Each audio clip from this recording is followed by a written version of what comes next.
ఈ వీడియోలో Shiva sir high blood pressure గురించి వివరిస్తున్నారు. మీకు హై బ్లడ్ ప్రెషర్ ఉంటే అది ఫలానా కారణం వల్ల వచ్చింది అని మాత్రం నిర్ధారించలేము. మన దగ్గర గ్లాసులో నీరు ఉంది. ఇది స్వచ్ఛమైన నీరు, అంటే మనం త్రాగే నీరు.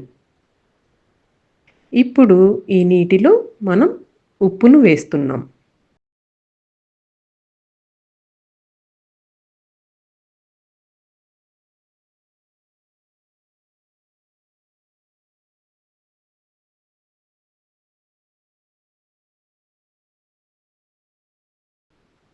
నీటి పరిమాణం పెరిగిందా లేక అదే ఉందా? అదే ఉంది కదా. అవును, అదే ఉంది. ఈ నీటిలోనే మనం చక్కెరను కూడా కలుపుదాం.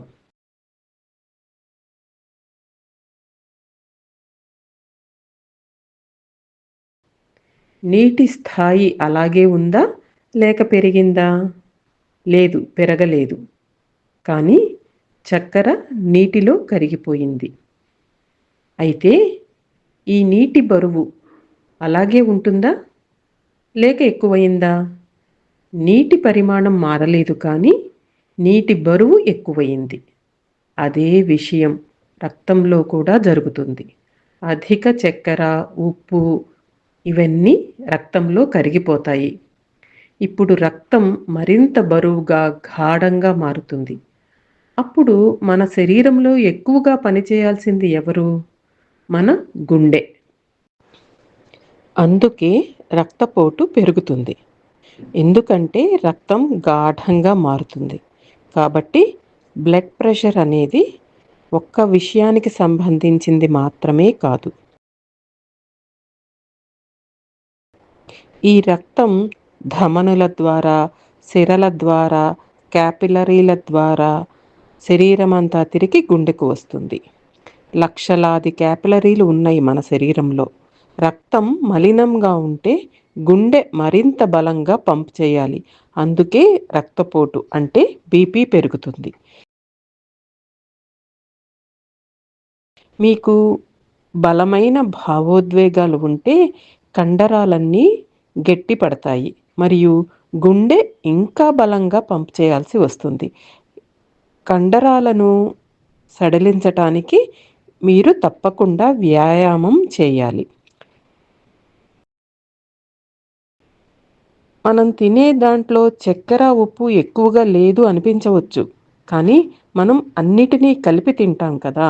మీరు ఒక ఎక్స్ప్రెసో కాఫీలో ఎంత చక్కెర వేస్తారో తెలుసా? మరి సెర్రానో హామ్లో ఎంత ఉప్పు ఉంటుందో తెలుసా? నీటి పరిమాణం మారదు, కానీ అది చాలా ఎక్కువ బరువు అవుతుంది. శరీరం అన్నిటినీ కరిగించాలి మరియు గుండె మరింత బలంగా పంపు చేయాల్సి వస్తుంది. మీకు హై బ్లడ్ ప్రెషర్ ఉంటే డాక్టర్ మొదట ఏం చెప్తారు? ఉప్పు తీసుకోవటం ఆపండి అంటారు. అవునా కాదా?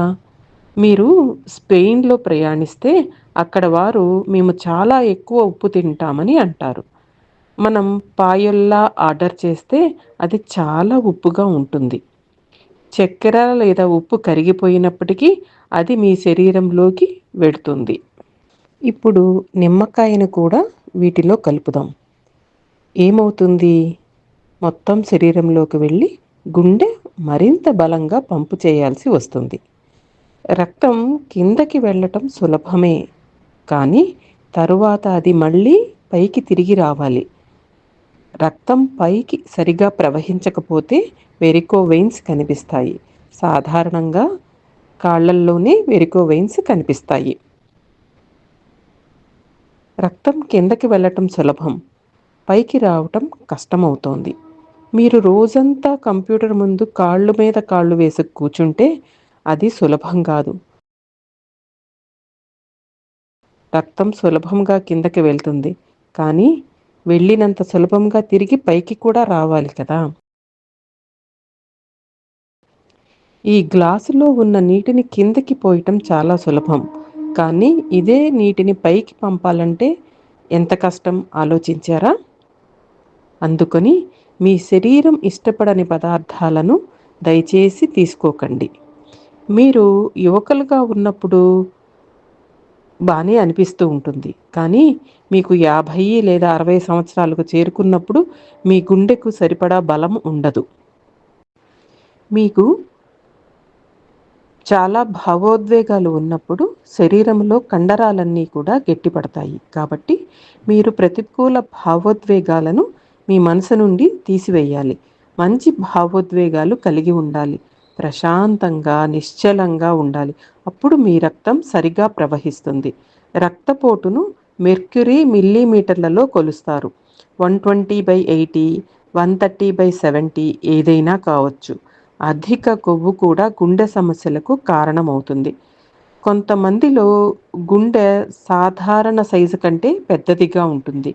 కొన్ని సందర్భాలలో వారు చాలా ఎక్కువ క్రీడలు ఆడటం వల్ల, మారథాన్ పరుగులు, నిరంతరం సైక్లింగ్ వల్ల గుండె మరింత పని చేయాలి. ఎందుకంటే దానికి ఆక్సిజన్, గ్లూకోజు, నీరు అవసరము మరియు కార్బన్ డయాక్సైడ్ను బయటకు పంపాలి. కార్బన్ డయాక్సైడ్ సమయానికి బయటికి పోకపోతే అది లాక్టిక్ ఆమ్లంగా మారుతుంది.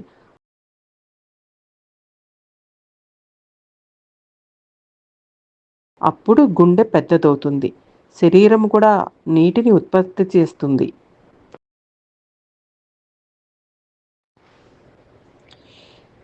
శరీరంలో ఉన్న నీరు ఎక్కడి నుంచి వస్తోంది? ఎవరో వాంతి చేశారనుకుందాం. ఆ నీరు ఎక్కడి నుంచి వచ్చింది? శరీరం నుంచే. ఆ వాంతి ఎక్కడి నుంచి వచ్చింది? అది కూడా శరీరం నుంచే. అది కడుపులో ఉన్న ఉష్ణం అంటే వేడి నుంచి మరియు మీ శరీరంలోని ప్రతి కణం నుంచి వస్తుంది. దానినే మనం శ్వాసక్రియ అంటాము. ప్రతి కణము పదార్థాలను వినియోగిస్తుంది. ఆకాశంలో ఎగిరే విమానం వెనక ఒక గీత లాంటిది కనిపిస్తుంది కదా, అది ఏమిటి? నీరు.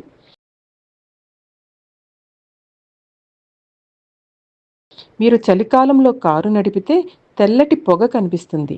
అదేమిటి?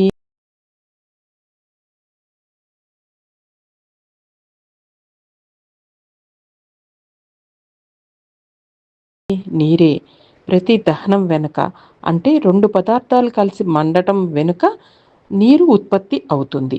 మీ శరీరంలోని ప్రతి కణము ఆక్సిజన్ మరియు గ్లూకోజ్ తీసుకుని దహనం చేస్తుంది. ఈ దహన ఫలితమే కార్బన్ డయాక్సైడ్ మరియు నీరు. రక్తం ఈ నీటిని సేకరించి మూత్రం ద్వారా మరియు ఊపిరితిత్తుల ద్వారా బయటకు పంపుతుంది. అది సరిగా బయటకు పంపలేకపోతే ఊపిరితిత్తుల్లో నీరు నిల్వ అవుతుంది.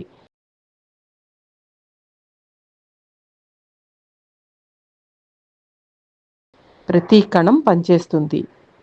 కండరంలో ఉన్న కణాలు, తెల్ల రక్త కణాలు, ఎర్ర రక్త కణాలు అవి పనిచేయటానికి గ్లూకోజ్ అవసరం.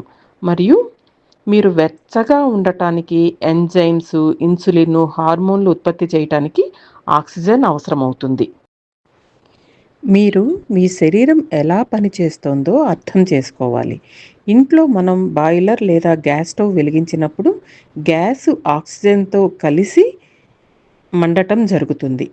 ఆ మండటంలో కూడా నీరు ఉంటుంది. కానీ అది చాలా వేడిగా ఉండటం వల్ల మనకు నీరు కనిపించదు. ఇదే దహన నియమం. అలాగే మన ఊపిరితిత్తులు కూడా కండరాలే.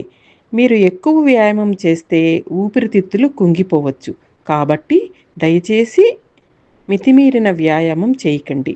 మీ శరీరం భరించలేని వ్యాయామాలు మీరు చేయవద్దు. 300 కిలోమీటర్ల వేగంతో కారు నడిపే కారు డ్రైవర్లు ఆ వేగాన్ని పొందటానికి ఇంజన్కు ఆక్సిజన్ మరియు ఇంధనం అవసరం ఉంటుంది. సరిపడా ఆక్సిజన్ లేకపోతే నల్లటి పొగ బయటకు వస్తుంది మరియు ఇంజన్ కాలిపోతుంది. మీరు భారీ ట్రక్కును ఎత్తైన దారిలో నడిపితే కూడా ఇదే జరుగుతుంది. మన శరీరం కూడా అలాగే ఉంటుంది. నేను చాలామంది పరిగెత్తడం చూశాను. మారథాన్లను అతిగా చేయవద్దు. నా తరగతులకు వచ్చిన 4 వ్యక్తులు నిరంతరం 50 కిలోమీటర్లు సైక్లింగ్ చేసేవారు. 3 సంవత్సరాల తర్వాత వారు హార్ట్ అటాక్ వల్ల మరణించారు. ఇది ఒక్క రేసు గురించి కాదు. ఇది సంవత్సరాల పాటు చేసిన సిద్ధత గురించి. గుండె ఒక యంత్రం లాంటిది. కాబట్టి మీ గుండెను జాగ్రత్తగా చూసుకోండి.